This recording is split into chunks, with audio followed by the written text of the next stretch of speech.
मेरा नाम है सत्यम और आप देखना शुरू कर चुके हैं इलेक्ट्रॉनिक्स ग्लोब यूट्यूब चैनल, जहां की मैं इलेक्ट्रॉनिक्स से रिलेटेड वीडियो शेयर करता हूं। आज की वीडियो में मैं बात करने वाला हूं the concept of an amplifier, how we can construct an amplifier. एक एम्पलीफायर को डिज़ाइन कैसे करते हैं, एक एम्पलीफायर में आउटपुट क्या होने वाला है, बेसिक्स के बारे में बात करेंगे कंप्लीट, जो कि आपको बेसिक एक अंडरस्टैंडिंग देगा कि एक एम्पलीफायर एक्चुअल काम कैसे करता है, एक एम्पलीफायर का मतलब क्या होता है। क्योंकि लास्ट वीडियो, क्योंकि मेरा जो सीरीज चल रहा है that is about the MOSFET, so मैं मॉसफेट के बारे में कंप्लीट बात कर रहा हूं। तो मैंने आपके साथ कैपेसिटर, मॉस कैपेसिटर, इसके बारे में शेयर कर रखा है, क्योंकि ये बेसिक रूट है।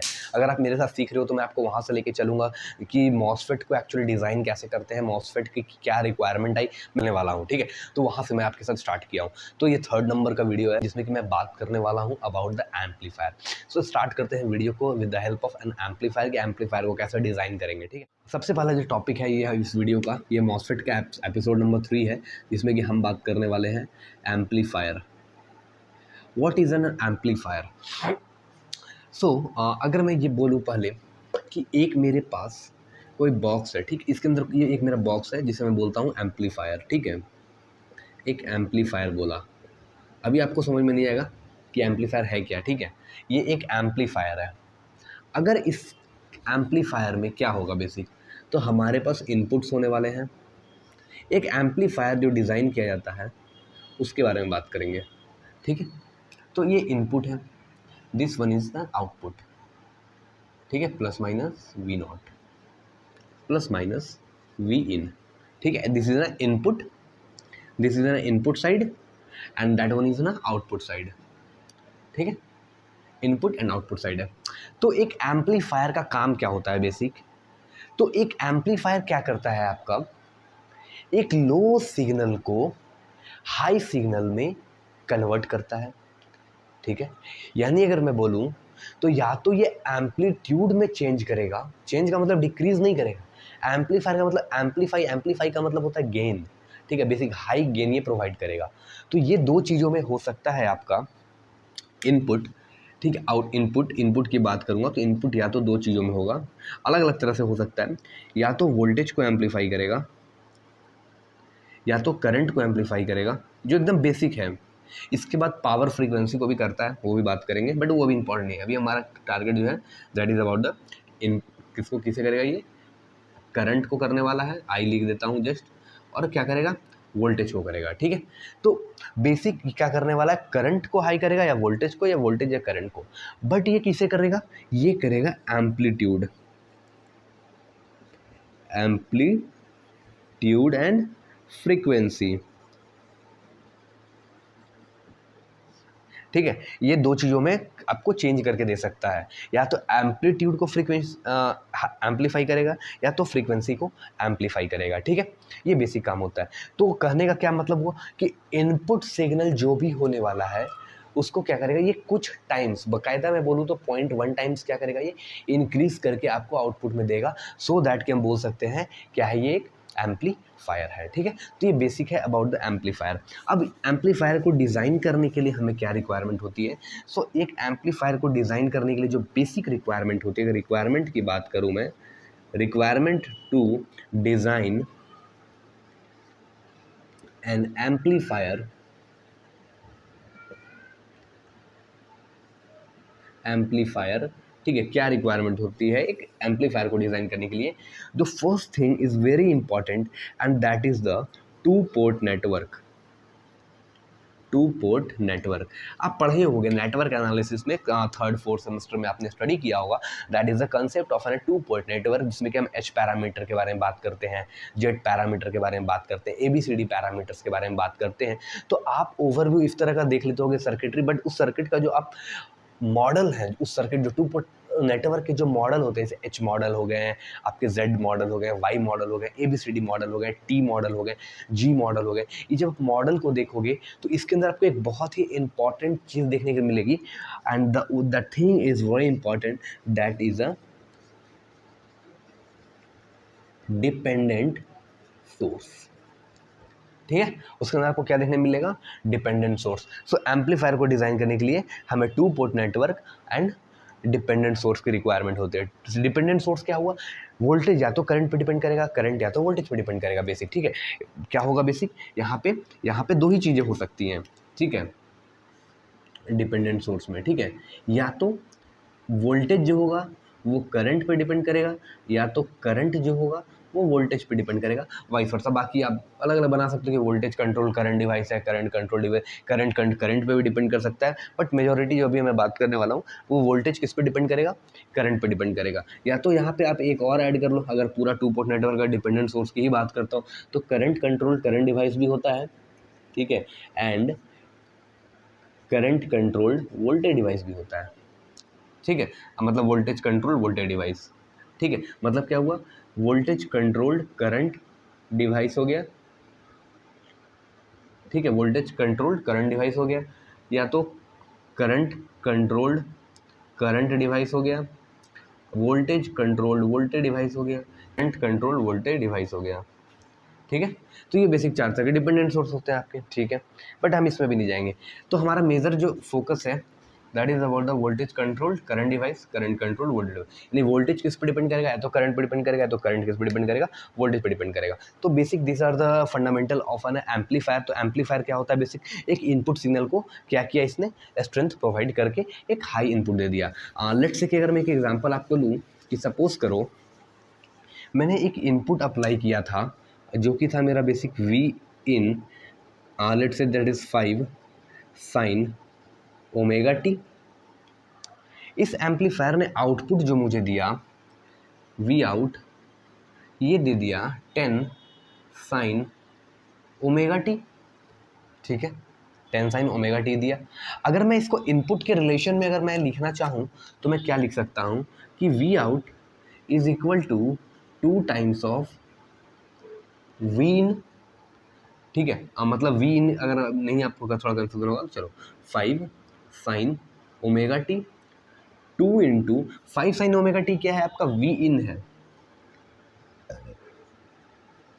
यानी वी आउट आउटपुट वोल्टेज जो आया उसको क्या किया इस एम्पलीफायर ने 2 टाइम से इंक्रीज कर दिया, ठीक है, 2 टाइम से क्या कर दिया बेसिक, इंक्रीज कर दिया। तो इसने क्या किया, एम्पलीट्यूड में चेंज कर दिया। यानी अभी जो इसका इनपुट था बेसिक, अगर मैं बोलूँ ये मेरा टाइम के रिस्पेक्ट में ये मेरा वी इन था, और वी इन कुछ इस तरह का था, ठीक है, वी इन मेरा इस तरह का था, let's say that is a 5 volt, that is a -5 volt, और आउटपुट जो मेरा आया, आउटपुट मेरा क्या आया बेसिक, आउटपुट मेरा आया टाइम के रिस्पेक्ट में वी आउट ये कुछ इस तरह का आया, ठीक है। इसकी एम्पलीट्यूड हो गई +10 वोल्ट, इसकी एम्पलीट्यूड हो गई -10 वोल्ट। टाइम पीरियड तो सेम था, 0 से पाई से 2 पाई, 0 से पाई से 2 पाई 3 पाई, ठीक है। तो टाइम पीरियड तो आपका क्या था, सेम था, बट इस टाइम पीरियड में क्या हुआ, एम्पलीट्यूड जो था आपका वो चेंज हो गया, एम्पलीट्यूड या चेंज हुआ। तो एक एम्पलीफायर का बेसिक काम क्या हुआ, इसने एम्पलीफाई कर दिया आपके जो इनपुट सिग्नल था उसको आउटपुट में जो आया उसे क्या किया, इंक्रीज करके आपको दे दिया। तो ये बेसिक काम होता है एक एम्पलीफायर का। अब हम चलेंगे थोड़ा सा डिज़ाइनिंग ऑफ एन एम्पलीफायर कि एक एम्पलीफायर को हम डिज़ाइन कैसे करें, किस तरह से उसका बेसिक्स कॉज होते हैं, बेसिक कॉन्सेप्ट्स क्या होंगे उसके बारे में। तो अभी जैसे कि मैंने आपको बताया था कि हमें चाहिए होगा बेसिक सबसे पहले एक डिपेंडेंट सोर्स। तो मैं एक सबसे पहले एक काम करता हूँ कि मैं एक डिपेंडेंट सोर्स यहाँ से बना लेता हूँ, ठीक है। Dependent source always comes in the diamond shape, ठीक है। तो इसके अंदर अगर एक मैं ले लेता हूँ तो एक करंट लेता हूँ, लेट्स से मैं बोला आई डैश, ठीक है, एक मैं आई डैश करंट ले लिया, जिसे मैं रखता हूँ लेट्स से कि x times of input voltage, क्योंकि इनपुट पे डिपेंड करेगा, जो इनपुट होगा उसे मुझे एम्पलीफाई करना है। तो वी इन क्या हुआ, मेरा इनपुट हुआ। तो जब वी इन इनपुट है तो मुझे क्या करना होगा, एक यहाँ से इनपुट भी अप्लाई करना होगा। तो एक मैं लेट्स से यहाँ से मैं एक सर्कल बनाता हूँ वाला लेता हूँ, ठीक है। एक मैं क्या करता हूँ यहाँ से वी इन अप्लाई करता हूँ, ठीक है, एक क्या कर लिया वी इन अप्लाई कर लिया, ठीक है। तो ये वी इन क्या हुआ, ये पॉजिटिव ये निगेटिव, ठीक है। अब मुझे एक आउटपुट कहाँ से लेना है, तो आउटपुट भी लेना होगा बेसिक। तो आउटपुट मैं लूँगा यहाँ से, ठीक है, यहाँ से क्या कर लिया मैं आउटपुट ले लिया, ठीक है, प्लस माइनस वी आउट, ठीक है, plus minus V out. But V out directly तो मैं ले नहीं सकता, तो मुझे कुछ लोड लगाना होगा। तो लेट से कि मैं एक यहाँ पे लोड लगा लेता हूँ जिसका नाम दे देता हूँ आर एल, ठीक है, एक आर एल लोड लिया। अब आप ये देखो कि हो क्या रहा है बेसिक यहाँ पे, ठीक है, एक लोड अगर मैं लगाया हूँ तो इस लोड के अक्रॉस करंट भी होने वाला है आई एल, ठीक है, ठीक है, एक लोड ले लिया आई एल। अगर मैं कुछ इक्वेशंस अगर लिखने की कोशिश करूं, तो अगर मैं ये बोलूं कि वी आउट यहाँ पे क्या होगा, आउटपुट वोल्टेज क्या होगा, तो पैरेलल में क्या होते हैं, वोल्टेज सेम होते हैं। तो इस पॉइंट का जो वोल्टेज था वो एज इट इज इस पॉइंट का ही वोल्टेज होगा। अगर मैं इसे बोलूँ ए है और ये बी है, तो voltage across the A and B should be same as an V out. So V out जो होगा ये क्या होगा, वी ए बी के भी बराबर होगा।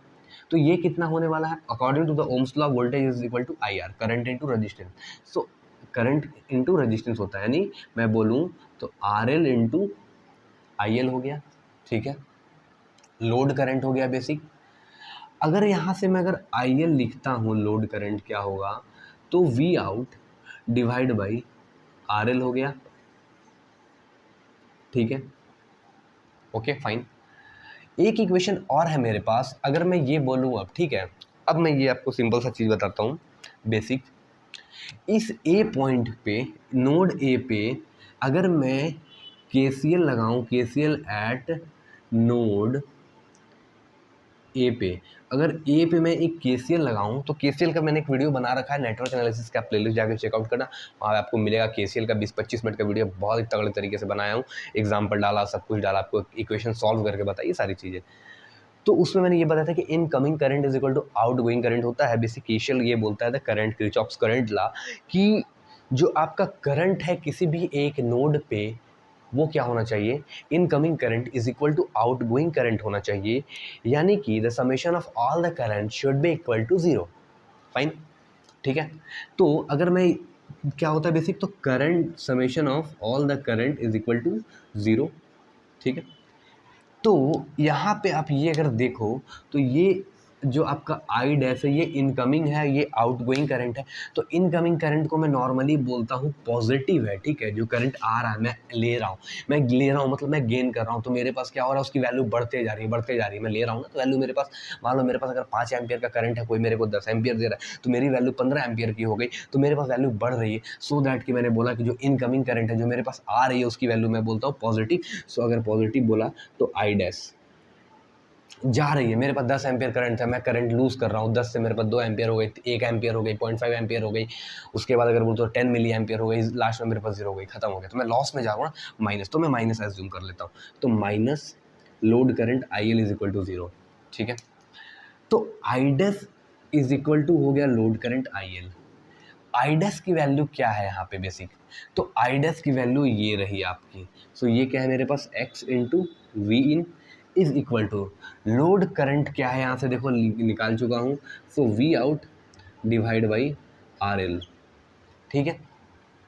सो आउटपुट वोल्टेज यहाँ से मुझे क्या मिला basic, X times of R L into V in, ठीक है। क्या मुझे मिला, x times of R L, input क्या था मेरा, वी इन में था मेरा इनपुट, आउटपुट मुझे क्या मिला, x टाइम्स आर एल से क्या हुआ, वैल्यू इंक्रीज कर गई, पॉजिटिव है यानी सेम फेज में है वोल्टेज और करंट, तो आपका क्या हो गया basic, x times R L से क्या हो गया, वैल्यू बेसिक आपकी इंक्रीज कर गई। तो अगर मैं इसे इरेज करके अगर आपको एक डायग्राम बना के बताऊँ तो क्या बता सकता हूँ मैं, चलो तो इसे अगर आप नोट करना चाहो तो कर लो, नहीं तो मैं इसे इरेज कर देता हूँ अभी, ठीक है। तो देखो हुआ क्या बेसिक, तो लेट्स से कि अभी जो मैंने सर्किट बनाया था उस सर्किट को मैं इसके अंदर दे देता हूँ, ठीक है, एम्पलीफायर, ये मेरे थे वी इन, ये था मेरा वी आउट, ठीक है। अभी मैंने आपके साथ बनाया था वी इन, तो इनपुट वोल्टेज जो मेरा था, ठीक है, इसको मैं बोल देता हूँ लेट से V1 बोल देता हूँ, ठीक है, वी एन। तो इनपुट वोल्टेज मेरा क्या था बेसिक, इनपुट वोल्टेज जो था मेरा वो था वी इन, ये था मेरा लेट से वी इन इनपुट वोल्टेज, ठीक है। टाइम के रिस्पेक्ट में। अगर मैं आउटपुट वोल्टेज की बात करता हूँ तो आउटपुट वोल्टेज मेरा क्या था बेसिक, आउटपुट वोल्टेज मेरा बढ़ के हो गया x इंटू आर एल। इतने से क्या हो गया, ये मल्टीप्लाई हो गया। मतलब अगर मैं आपको सिंपल टर्म्स में अगर बताऊं तो what is an x, so x जो है बेसिक ये क्या है आपके, ये है आपके एम्प्लीफिकेशन फैक्टर। एम्प्लीफिकेशन फैक्टर, आप जब कोई डेटा सेट वगैरह स्टडी करोगे ना किसी एम्पलीफायर का, तो वहाँ पे आपको एम्प्लीफिकेशन फैक्टर मिलेगा कि कितने से एम्पलीफाई कर रहा है, ठीक है। तो अभी एक चीज़ अगर मैं आपको ये बोलूँ कि अगर सपोज करो कि मेरे पास जो लोड रेजिस्टेंस है, कोई लोड है उसकी रेजिस्टेंस की वैल्यू तो पता होती है। लेट से मैं बोलूँ कि 10 ओम का है, ठीक है। लेट से मैं बोलूँ कि मेरा लोड रेजिस्टेंस 10 ओम का है और एम्प्लीफिकेशन फैक्टर जो मेरा है वो लेट से कि 0.5 का है, ठीक है। 0.5 का एम्प्लीफिकेशन फैक्टर है और इनपुट वोल्टेज में अप्लाई कर रहा हूँ लेट से कि 5 वोल्ट का। तो अब इसका जो आउटपुट वोल्टेज आने वाला है वो क्या होगा, क्या ये एम्पलीफाई कर पाएगा। तो इस इक्वेशन के अगर तहत मैं देखूं तो क्या होने वाला, तो x की वैल्यू क्या है मेरी बेसिक 0.5 इंटू लोड रजिस्टेंस है 10 ओम का इंटू इनपुट वोल्टेज है मेरा 5 वोल्ट का। तो वैल्यू क्या आ गई, that is 5 into 5 that is 2.5 और 2.5 इसको अगर आप हटाओ यहाँ से 10 हो गए तो 10 से 10 यानी 25, 25 वोल्ट। यानी जो आपका इनपुट था वी इन ये कितना 5 वोल्ट था, आउटपुट जो आपका आया वो कितना आ गया 25 वोल्ट आ गया। यानी कितना का इंक्रीमेंट हुआ बेसिक 5 टाइम्स आपका क्या हुआ बेसिक वोल्टेज इंक्रीज कर गया। तो इस तरह से आप क्या किया, मैंने एक एम्पलीफायर को जो बेसिक एम्पलीफायर के कॉन्सेप्ट थे उसको डिज़ाइन किया, ठीक है। तो इसी को देखते हुए जो मॉसफेट डिज़ाइन होगा बेसिक, तो मॉसफेट की जब हम डिज़ाइनिंग देखेंगे तो इसी चीज़ को समझेंगे कि किस तरह से एक MOSFET actual voltage control device बना। ऐसा नहीं कि करंट पे डिपेंड नहीं कर रहा है, करंट वोल्टेज जो है वो करंट पे ही डिपेंड कर रहा है, ठीक है बेसिक। तो वो सारी चीज़ें जो होंगी वो हम नेक्स्ट वीडियो में देखेंगे, the concept of an MOSFET. तो मॉसफेट की डिज़ाइनिंग पे बात करेंगे, मॉसफेट के एनालिसिस पे बात करेंगे, तो ये सब चीज़ें होती हैं। तो बेसिक आशा करूँगा आपको मॉसफेट का बहुत आपको ये आपको एम्पलीफायर का बेसिक फंडामेंटल्स आपको पता चला होगा। मॉसफेट कैसे कैसे डिज़ाइन किए जाते हैं, तो मॉसफेट को जो मेजर एप्लीकेशंस की अगर बात करता हूँ तो मॉसफेट आज के टाइम पे आपको जो एम्पलीफायर जो डिज़ाइन हो रहा है वो या तो मॉसफेट, उसके बाद अगर बात करता हूँ तो बाईसीमॉस, सीमॉस, ये सब के हेल्प से हम क्या कर रहे हैं, डिज़ाइन कर रहे हैं। बीजेटी तो कोई जाता ही नहीं है बीजेटी एम्पलीफायर पे। बट हाँ, अगर बात करता हूँ जो फंडामेंटल रूट है, आपके सारे लॉजिक गेट्स हैं, आपके जितने भी डिजिटल सर्किटरी हैं, सारे के सारे डिज़ाइन होते हैं using with the help of BJT, ठीक है। चाहे आपका मॉसफेट भी डिज़ाइन हुआ तो वो भी एक हेल्प किसके हेल्प से हुआ, बीजेटी के हेल्प से आपका डिज़ाइन हुआ, ठीक है। तो ये एम्पलीफायर है। एम्पलीफायर उसी तरह से ऑपरेशनल एम्पलीफायर आपके होते हैं। तो हर एक एम्पलीफायर का एक अपना अपना काम होता है। एम्पलीफायर आप नॉर्मली कहाँ देखते हो, आप रेडियो सिग्नल में देखते हो, अपने फ़ोन में देखते हो, मोबाइल फ़ोन में देखते हो। मोबाइल फ़ोन में आप फ़ोन करते हो क्या, आप कैसे वो बात हो रहा है, जब आप मोबाइल फ़ोन पे बात करते हो तो क्या हो रहा है बेसिक आपके जो वॉइस सिग्नल है, जो आपकी वॉइस है उसको इलेक्ट्रिकल सिग्नल में कन्वर्ट करता है यूजिंग द ट्रांसड्यूसर। ट्रांसड्यूसर का काम क्या होता है बेसिक कि ट्रांसड्यूसर बेसिक क्या करता है कि the change of the energy, one form of energy को क्या करता है अनदर फॉर्म ऑफ एनर्जी में कन्वर्ट करता है। अगर ऑडियो सिग्नल है तो उसको वो इलेक्ट्रिकल सिग्नल में कन्वर्ट करेगा, इस तरह की चीज़ें। तो आपकी वॉइस सिग्नल को क्या कर रहा है, वो इलेक्ट्रिकल सिग्नल में कन्वर्ट करके एम्पलीफाई करके नेटवर्क तक ट्रांसमिट कर रहा है और वो किसी और को रिसीव हो रहा है फिर, ठीक है। ब्लूटूथ आपके पास है, तो ये सारे के सारे जो है ये क्या है बेसिक आपके एक एम्पलीफायर का काम करता है। रेडियो वेव है, आपके RF एम्पलीफायर हैं, पावर एम्पलीफायर होते हैं, तो बहुत सारी चीज़ें होती हैं, ठीक है। तो वो सब चीज़ें भी आगे चल करके डिस्कशन करेंगे। आशा करूँगा आपको ये वीडियो अच्छा लगा होगा। वीडियो अच्छा लगा होगा तो वीडियो करो लाइक, चैनल करो सब्सक्राइब। मैं इसी तरह के टेक्निकल इन्फॉर्मेटिव वीडियोस आप तक पहुंचाता रहूँगा। मिलूंगा अगली वीडियो में, तब तक के लिए गुड बाय, टेक केयर, जय हिंद, जय भारत।